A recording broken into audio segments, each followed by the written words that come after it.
which were based on teacher assessments, the Scottish Qualifications Authority then moderating them, taking into account a school's past performance. 125,000 results were downgraded, affecting thousands of students, and more pupils going to schools in more deprived areas came off disproportionately worse in that moderating process. Parents, pupils, opposition parties, and indeed experts in education unhappy at this, and the fact that pupils seemed to be judged more on their postcode than on their personal ability. Now, yesterday we had the First Minister apologising over this, saying they did not get it right. Today we'll hear from her deputy, John Swinney, the Education Secretary.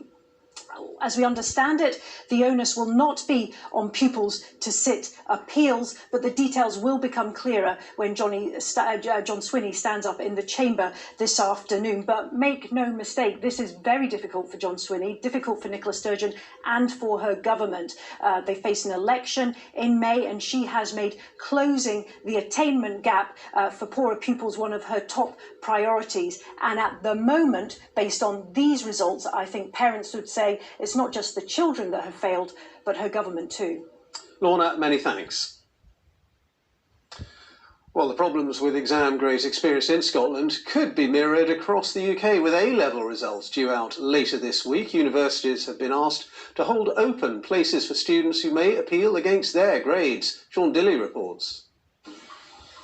Pupils in Scotland are not the only ones learning from their first day back in the classroom. Schools and teachers in England will be watching closely to see what lessons they can take ahead of their return in September.